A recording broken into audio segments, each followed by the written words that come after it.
Felix सोच रहा था कि दुनिया में कितने सारे लोग हैं और उन सब के पास अनगिनत तरीके हैं।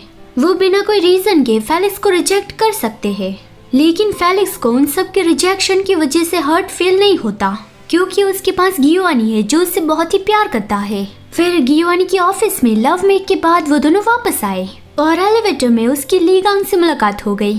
फेलिक्स ने उससे स्माइल के साथ पूछा कि ली गांग तुम कहाँ से वापस आ रहे हो। ली गांग ने बताया कि मैं बस कुछ चीजें रिसाइकल बिन में डालने गया था। फिर फेलिक्स उसे सॉरी कहता है कि मैं ऐसे ही चला गया था, इसलिए आई एम सॉरी, वो बस अचानक से मुझे कुछ काम याद आ गया था। ली गांग ने कहा कि ये कोई बड़ी बात नहीं थी, लेकिन तुम्हारे नेक पर यहाँ पे कुछ है। फेलिक्स ने मिरर में देखा तो उसके नेक पर था गियोवानी से मिला लव मार्क। वो तुरंत ही धीमी आवाज में गियोवानी से कहता है कि तुमने वहाँ पे निशान छोड़ा था। गियोवानी हंसते हुए कहता है वो बस मैं इतना एक्साइट था कि मैंने वो रियलाइज ही नहीं किया, लेकिन वो ज्यादा दिख नहीं रहा है। फेलिक्स धीमी आवाज में कहता है कि क्या मतलब कि नहीं दिख रहा है। ली गांग ने तुरंत ही देख लिया। ली गांग साय करता है और जाने से पहले ये कहता गया कि मेरा एक मैरिड कपल के मामलों में टांग अड़ाने का कोई इरादा नहीं है, लेकिन क्या आप दोनों ने ऑफिस में तो वो नहीं किया था ना। मुझे यकीन है कि आप दोनों में इतना तो कॉमन सेंस है।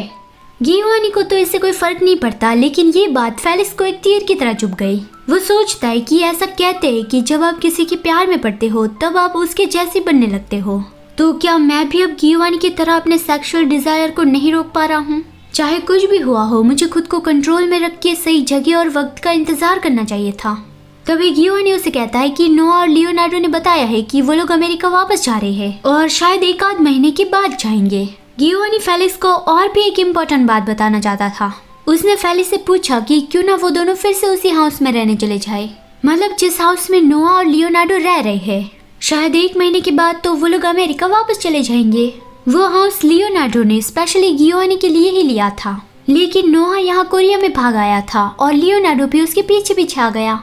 वो दोनों वहीं पे रहने लगे थे, तो फिर गियोवानी यहाँ फेलिक्स के साथ रहने आ गया। तो अभी गियोवानी फेलिक्स से कहता है कि क्यों ना हम उसी हाउस में फिर से रहने चले जाए। अभी उन दोनों की शादी भी हो गई है, तो फिर इस तरह से अलग अलग रहने का कोई रीजन ही नहीं है। फेलिक्स भी सोचता है कि वो पहले अपनी मॉम और केटी के साथ रह रहा था, लेकिन वो इंडिपेंडेंट होना चाहता था, इसलिए वो यहाँ पे रहने आया था। उसने गियोवानी को जवाब दिया कि हाँ मैं उस बारे में सोचूंगा, मतलब कि वो गियोवानी के हाउस में उसके साथ रहने जाना चाहता है या नहीं। फिर अगले दिन डिनर के वक्त गियोवानी के पापा मिस्टर यून यहाँ पे आए थे बहुत सारा खाना पैक करके, और बताया कि ये सब कुछ अभी खाने की जरूरत नहीं है, मैं इसे फ्रीजर में रख देता हूँ ताकि जब भी तुम्हें खाना बनाने का मन ना करे तब तुम बस इसे गर्म करके खा सकते हो। फेलिक्स उसे कहता है कि आपको हर बार इस तरह से हमारे लिए खाना लाने की जरूरत नहीं है, लेकिन मिस्टर यून ने स्माइल के साथ कहा कि वो बस मैंने बहुत सारी साइड डिश बना दी थी, इसलिए मैं यहाँ तुम्हारे पास ले आया, और मैं हमारे ली गांग के लिए भी बहुत सारा खाना लाया हूँ। फिर उसने कहा कि अभी अभी उन दोनों की नई नई शादी हुई है, तो फिर वो अपने सन इन लॉ को गिफ्ट में एक फर्नीचर देना चाहते हैं।